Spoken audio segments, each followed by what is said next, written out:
जुलाई 2026 San Diego Comic Con Marvel Studios का panel चल रहा था। हॉल खचाखच भरा हुआ था। डायरेक्टर रायन कुगलर स्टेज पर आए और उन्होंने वो ऐलान किया जिसका इंतजार दुनिया भर के मार्वल फैंस को 6 साल से था। वो बोले, मैं चाहता हूं कि आप सब हमारे नए ब्लैक पैंथर का गर्मजोशी से स्वागत करें, मिस्टर डेविड जॉनसन। पूरा हॉल तालियों की गड़गड़ाहट से गूंज उठा। डेविड जॉनसन थोड़े भावुक, थोड़े हैरान माइक के सामने आए और बोले, इस अद्भुत परिवार का हिस्सा बनना मेरे लिए सम्मान की बात है। ये मेरी खुशकिस्मती है। मैं ज्यादा कुछ नहीं कहना चाहता क्योंकि मैं चाहता हूँ कि अब स्क्रीन बात करे। और इसी के साथ चैडविक बोसमैन के जाने के 6 साल बाद मार्वल सिनेमैटिक यूनिवर्स को मिल गया अपना नया ब्लैक पैंथर।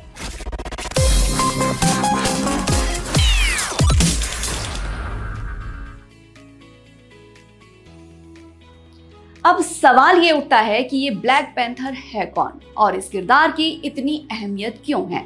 ब्लैक पैंथर यानी टीचाला वाकांडा नाम के एक काल्पनिक अफ्रीकी देश का राजा।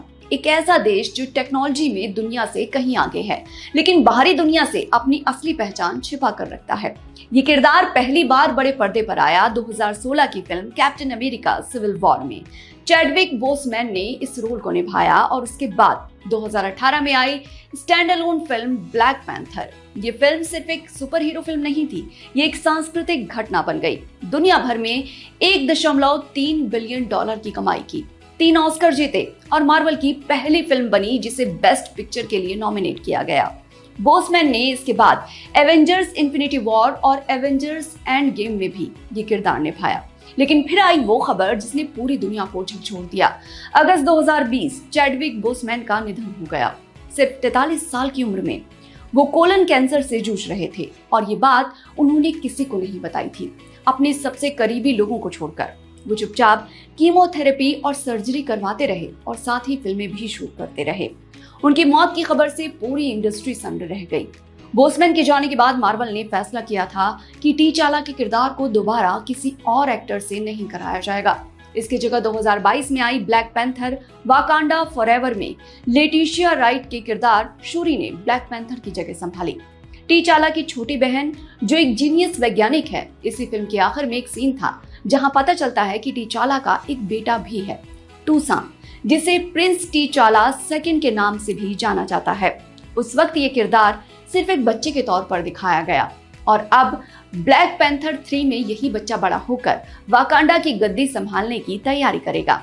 और इस भारी भरकम जिम्मेदारी को निभाने के लिए मार्वल ने चुना है डेविड जॉनसन को। फिल्म 15 दिसंबर 2028 को रिलीज होगी। रायल कुगलर ही इसे डायरेक्ट करेंगे और इसमें डेंजल वॉशिंगटन भी नजर आएंगे। दिलचस्प बात यह है कि इस फिल्म की शूटिंग पूरी तरह लार्जर फॉर्मेट सेल्यूलॉइड फिल्म पर होगी, एमसीयू के इतिहास में पहली बार। अब सवाल ये कि आखिर कौन है ये एक्टर डेविड जॉनसन जिन्हें इतनी बड़ी जिम्मेदारी सौंपी गई है। आइए जानते हैं।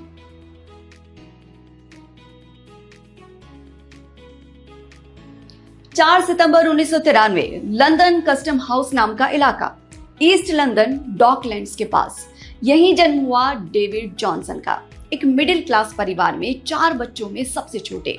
मां मेट्रोपॉलिटन पुलिस में काम करती थी, पिता हीथ्रो एयरपोर्ट में आईटी इंजीनियर थे। डेविड की 2 बड़ी बहनें हैं और एक बड़ा भाई। उनका खुद का बैकग्राउंड बेहद डाइवर्स है। वो अपनी पहचान को क्रियोल बताते हैं जिसमें नाइजीरियन, कैरेबियन और स्वीडिश विरासत शामिल है। बचपन में डेविड के पेरेंट्स अलग हो गए थे, लेकिन उस मुश्किल दौर में भी परिवार ने डेविड को हमेशा सपोर्ट किया। डेविड को बचपन से ही आर्ट्स और पोएट्री का शौक था। वो अपने पिता के साथ हर शनिवार को सिनेमा देखने जाते थे। एक इंटरव्यू में उन्होंने बताया कि उनका बचपन कस्टम हाउस की गलियों में बीता, जो उनके लिए किसी बैकयार्ड की तरह था। बड़े होते होते डेविड ने नए स्कूल में एडमिशन लिया, जहां उन्होंने रिचर्ड 2 और कैबरे जैसे स्कूल प्रोडक्शंस में हिस्सा लिया। यहीं से उनके अंदर एक्टिंग का बीज पड़ा। नेशनल यूथ थिएटर के साथ भी उन्होंने कुछ वक्त बिताया, जहां उनकी स्किल्स और निखरी। और फिर आया वो फैसला जिसने उनकी पूरी जिंदगी की दिशा तय कर दी। उन्होंने royal academy of dramatic art में एडमिशन लिया। ये दुनिया के सबसे प्रतिष्ठित ड्रामा स्कूलों में से एक है। वही संस्थान जहां से एंथनी हॉपकिंस, केनेथ ब्रेना जैसे महान कलाकार निकले हैं। 2016 में डेविड जॉनसन RADA से ग्रेजुएट हुए, पूरी तरह तैयार एक नई शुरुआत के लिए।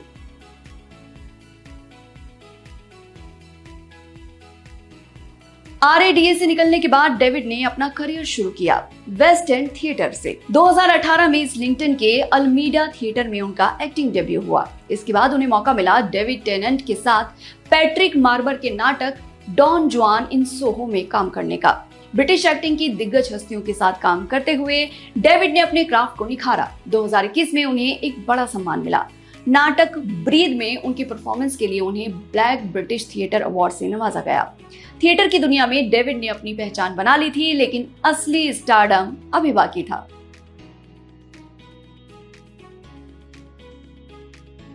धीरे धीरे डेविड के पास टेलीविजन के मौके आने लगे, लेकिन असली ब्रेक मिला BBC और HBO के डुअल शो इंडस्ट्री से। इस शो में डेविड ने निभाया ऑगस्ट गस सैकी का किरदार, एक महत्वाकांक्षी बैंकर जो लंदन के हाई प्रेशर फाइनेंशियल वर्ल्ड में अपनी जगह बनाने की जद्दोजहद कर रहा है। 2020 से 2022 तक चले इस शो ने डेविड को दुनिया भर में पहचान दिलाई। गस के किरदार में इंटेलिजेंस थी, संयम था, कॉन्फिडेंस था। लोगों ने डेविड की एक्टिंग को खूब सराहा और यहीं से मार्केट में उनकी डिमांड शुरू हो गई।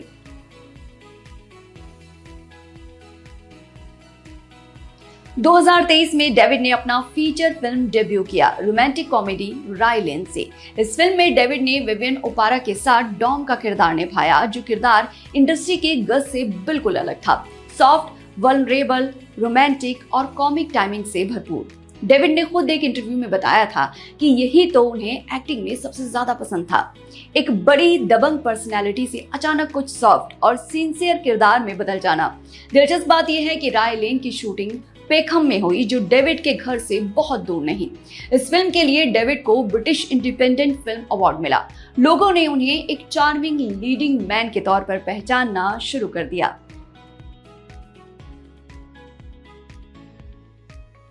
डेविड की असली ग्लोबल पहचान बनी 2024 में, जब वो नजर आए रिडली स्कॉट की मशहूर एलियन फ्रेंचाइज की 7वीं किस्त एलियन रोमुलस में। इस साइंस फिक्शन हॉरर फिल्म में डेविड ने निभाया एंडे का किरदार, एक सिंथेटिक इंसान जिसे मुख्य किरदार रेन की सुरक्षा के लिए प्रोग्राम किया गया है। ये रोल बेहद चैलेंजिंग था। डेविड को दिखाना था मासूमियत, वफादारी, फिजिकल प्रिसीजन और साथ ही किरदार में आने वाले डिस्टर्बिंग बदलाव भी। क्रिटिक्स ने डेविड की इस परफॉर्मेंस को खूब सराहा। उन्होंने कहा कि डेविड ने इंसानी कमजोरी और डर को एक साथ इतनी खूबसूरती से पर्दे पर उतारा कि दर्शक हैरान रह गए। फिल्म ने दुनिया भर में सैकड़ों मिलियन डॉलर्स की कमाई की और डेविड जॉनसन का नाम अब सिर्फ ब्रिटेन तक सीमित नहीं रहा, वो एक इंटरनेशनल स्टार बन चुके थे।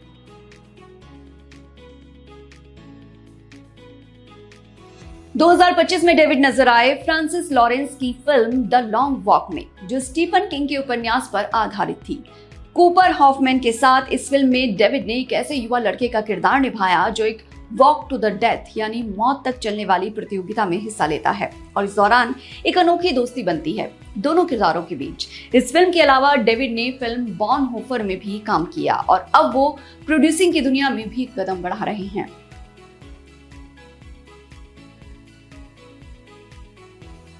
अब जब डेविड जॉनसन को ब्लैक पैंथर की भूमिका के लिए चुना गया है, तो ये सिर्फ एक रोल नहीं है, ये एक विरासत को आगे बढ़ाने की जिम्मेदारी है।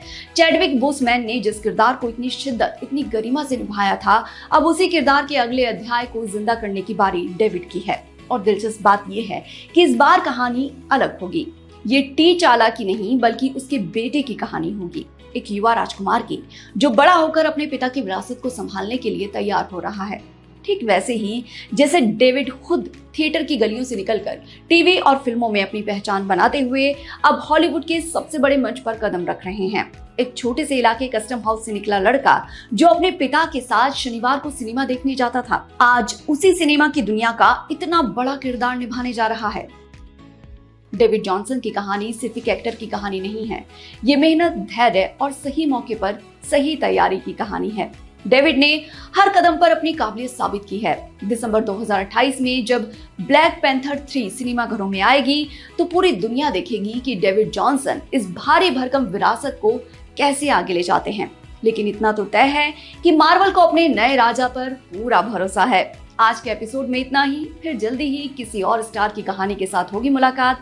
देखते रहिए एम बोले तो।